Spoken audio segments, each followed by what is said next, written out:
Dear friends, imagine if you haven't eaten anything for a whole day, with an empty stomach and hungry. You would feel exhausted, dizzy, weak, and barely able to concentrate on work or study. All you can think about is food, but the fridge is empty. How long can you endure such starvation? 1 week? 1 month? Or even longer? Now think about the children who grow up in such a state due to long-term malnutrition. Their physical development would be severely delayed due to the lack of nutrition, and their brains cannot form proper neural connections either. This would cause irreparable damage to one's life. Unfortunately, there are still hundreds of millions of people in the world today suffering from persistent hunger. Especially in some impoverished countries, due to the continuous food shortages caused by climate change, children and their families struggle in the shadow of hunger every day.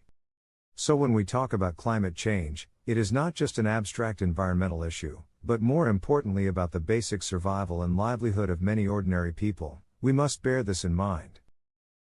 In recent years, the frequency of extreme weather events has significantly increased, which is supported by much authoritative data. For example, statistics from NASA show that compared with the 1980s, the current frequency of global temperature anomalies and heat waves has increased more than threefold. The research report released by the World Meteorological Organization also pointed out that compared with the 1950s, the number of heat waves in a year has now increased by 20 times, the amount of torrential rain has increased by nearly 30%, and the probability of drought has also increased by nearly 40%. We can all witness the frequent extreme high temperatures, downpours and wildfires. Therefore, the data from authoritative institutions unanimously tells us that climate change and greenhouse gas emissions have caused extreme weather to become increasingly extreme and frequent. Climate change brings us not only the inconvenience of carrying umbrellas when going out, but also the associated global food crisis. Let's take a look at the data from authoritative institutions. According to the latest statistics from the Food and Agriculture Organization of the United Nations, about 980 million people worldwide faced food insecurity in 2021. In moderate to severe hunger, this figure approaching 1 billion is shocking. More seriously, about 230 million of them are suffering from severe food crises, meaning they cannot obtain basic dietary calories and are struggling with hunger every day. The situation in East Africa, Afghanistan and other regions is particularly severe.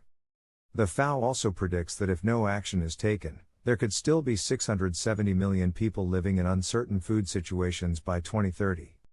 This would seriously hinder many countries from achieving the Sustainable Development Goal of zero hunger. The food problem has been upgraded to a global red alert. We must pay attention and take action, otherwise the consequences will be unimaginable.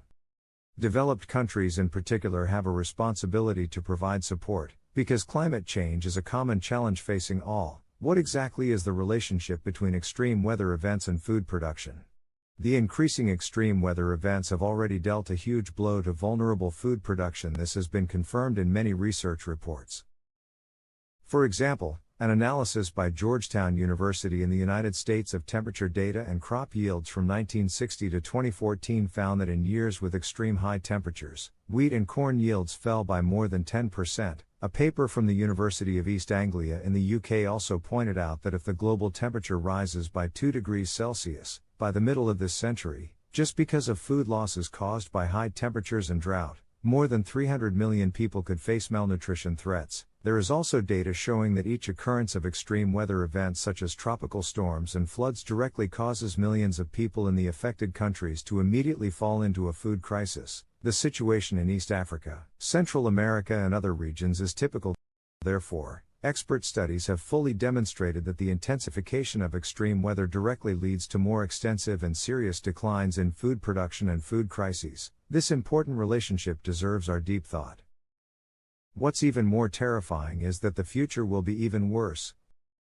For example, the World Meteorological Organization predicts that if greenhouse gas emissions remain at current levels, global temperatures will rise 2 to 5 degrees Celsius above pre-industrial levels by the end of this century. By then, extreme high temperatures and droughts will become the new normal. The Intergovernmental Panel on Climate Change also pointed out that the intensity and frequency of extreme weather in the future will increase as the Earth warms. If the warming reaches 2 degrees Celsius, extreme weather events will double.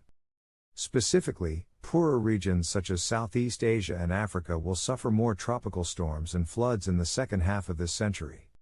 The Middle East and North Africa will face more severe drought risks. Therefore, if greenhouse gas emissions cannot be effectively curbed, the continued intensification of extreme weather events in the future is almost certain. The result will be more widespread and serious food crises. At that time, the range of impact on food supply chains will further expand. Soaring food prices and increased dependence on food imports will also become normal. We have already seen 200 million people pay a painful price, and an even bigger disaster is yet to come. Poor and vulnerable food-producing areas such as Southeast Asia, Africa and Central America will be the first victims of even more severe food crises. Hundreds of millions of people will face profound malnutrition and persistent hunger. To avoid such humanitarian disasters, we must start now and do our utmost to slow down global warming. Your contribution could bring a full meal to a child. Thank you for watching this episode. This is MG Insight. Please subscribe.